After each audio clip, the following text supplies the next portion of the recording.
ലഡാക്കിലെ മഞ്ഞുമലകൾക്കിടയിൽ നിന്നും ലോകത്തിന്റെ നെറുകയിലേക്ക് ഉയർന്ന ഒരു പേരുണ്ട്, സോനം വാങ്ചുക്. എഞ്ചിനീയർ, വിദ്യാഭ്യാസ പരിഷ്കർത്താവ്, പരിസ്ഥിതി പ്രവർത്തകൻ എന്നീ നിലകളിൽ ലോക പ്രശസ്തനായ അദ്ദേഹം വെറുമൊരു വ്യക്തിയല്ല, അതൊരു വലിയ വിപ്ലവമാണ്.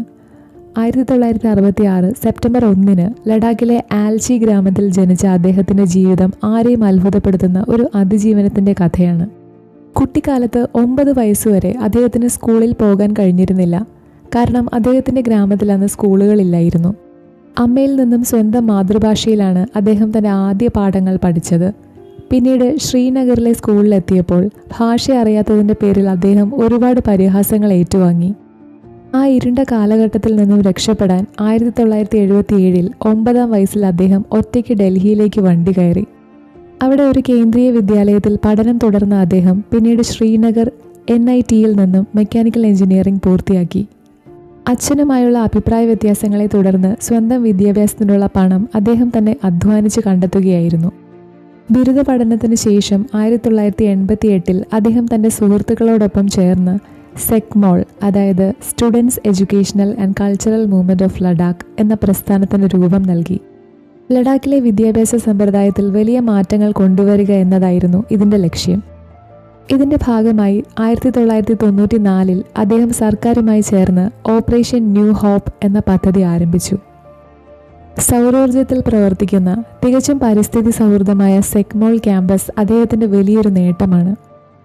പുറത്ത് -30 ഡിഗ്രി തണുപ്പുള്ളപ്പോൾ പോലും വിദ്യാർത്ഥികൾക്ക് ചൂട് പകരുന്ന ഈ മൺകെട്ടിടത്തിന് 2016 ഫ്രാൻസിൽ വെച്ച് അന്താരാഷ്ട്ര ടെറ അവാർഡ് ലഭിക്കുകയുണ്ടായി. ലഡാക്കിലെ വിദ്യാഭ്യാസ പാരിസ്ഥിതിക വെല്ലുവിളികൾ നേരിടാനായി പിന്നീട് അദ്ദേഹം Himalayan institute of alternatives Ladakh എന്ന സ്ഥാപനത്തിനും തുടക്കം കുറിച്ചു. സോനം വാങ്ചുക് എന്ന ഇന്നൊവേറ്ററെ ലോകം കൂടുതൽ അറിഞ്ഞത് ഐസ് തൂബ എന്ന അദ്ദേഹത്തിൻ്റെ അത്ഭുത കണ്ടുപിടുത്തത്തിലൂടെയാണ്. ലഡാക്കിലെ കർഷകർ വസന്തകാലത്ത് നേരിട്ടിരുന്ന രൂക്ഷമായ ജലക്ഷാമത്തിന് പരിഹാരമായി തണുപ്പുകാലത്തെ ഉപയോഗശൂന്യമായ വെള്ളം ശേഖരിച്ച് വലിയ മഞ്ഞു സ്തൂപങ്ങളാക്കി മാറ്റുന്ന വിദ്യ അദ്ദേഹം കണ്ടെത്തി. വേനൽക്കാലത്ത് ഈ മഞ്ഞുരുകി കർഷകർക്ക് ആവശ്യമായ വെള്ളം ലഭിക്കുന്നു. സിക്കിമിലെ അപകടകരമായ തടാകങ്ങളിലെ ജലനിരപ്പ് കുറയ്ക്കാനും സ്വിസ് ആൽപ്സ് മലനിരകളിലും അദ്ദേഹത്തിൻ്റെ ഈ സാങ്കേതിക വിദ്യകൾ ഉപയോഗിച്ചു. 2021 ഇന്ത്യൻ സൈനികർക്കായി കൊടും തണുപ്പിലും ചൂട് നൽകുന്ന സോളാർ ടെൻറ്റുകൾ നിർമ്മിച്ചതും അദ്ദേഹത്തിൻ്റെ വലിയൊരു സംഭാവനയാണ്. പകൽ സമയത്തെ സൗരോർജ്ജം സംഭരിച്ച് രാത്രിയിൽ ടെൻറ്റിനുള്ളിൽ ചൂട് നൽകുന്നതായിരുന്നു ഈ വിദ്യ. തൻ്റെ നാടിനും പ്രകൃതിക്കും വേണ്ടി എന്ത് ത്യാഗവും സഹിക്കാൻ തയ്യാറായ ഒരു പോരാളി കൂടിയാണ് അദ്ദേഹം. ചൈനീസ് ഉൽപ്പന്നങ്ങൾ ബഹിഷ്കരിക്കാനുള്ള അദ്ദേഹത്തിൻ്റെ ആഹ്വാനം രാജ്യമെങ്ങും വലിയ തരംഗമായി. ലഡാക്കിൻ്റെ പരിസ്ഥിതി സംരക്ഷിക്കുന്നതിനായി ഭരണഘടനയുടെ 6-ാം ഷെഡ്യൂൾ നടപ്പിലാക്കണമെന്നാവശ്യപ്പെട്ട് അദ്ദേഹം നിരവധി തവണ സമരങ്ങൾ നടത്തി. 2024 മാർച്ചിൽ ലഡാക്കിനെ വ്യാവസായിക ലോബികളിൽ നിന്നും രക്ഷിക്കാനായി അദ്ദേഹം 21 ദിവസത്തെ കാലാവസ്ഥാ ഉപവാസം നടത്തിയിരുന്നു.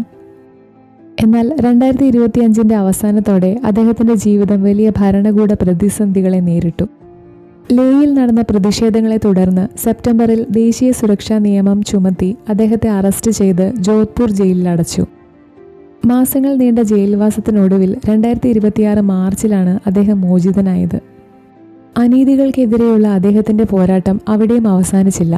2026 ജൂൺ അവസാനത്തോടെ ദില്ലിയിലെ ജന്തർ മന്ദറിൽ വിദ്യാർത്ഥികൾക്കൊപ്പം വീണ്ടും അദ്ദേഹം അനിശ്ചിതകാല നിരാഹാര സമരം ആരംഭിച്ചു. ഒടുവിൽ വഷളായ ആരോഗ്യസ്ഥിതിയെ തുടർന്ന് ജൂലൈ 18 പോലീസ് അദ്ദേഹത്തെ നിർബന്ധിതമായി ആശുപത്രിയിലേക്ക് മാറ്റുകയായിരുന്നു. 2018 രമൺ മഗ്സസെ അവാർഡ് ഉൾപ്പെടെ 15-ലധികം വലിയ പുരസ്കാരങ്ങൾ ഈ മനുഷ്യനെ തേടിയെത്തിയിട്ടുണ്ട്. പ്രതിസന്ധികളെ അവസരങ്ങളാക്കി മാറ്റിയ, പ്രകൃതിയോടിണങ്ങി ജീവിക്കാൻ ലോകത്തെ പഠിപ്പിച്ച സോനം വാങ്ചുക് ഇന്ത്യയുടെയും ഹിമാലയത്തിൻ്റെയും എക്കാലത്തെയും വലിയ അഭിമാനമാണ്.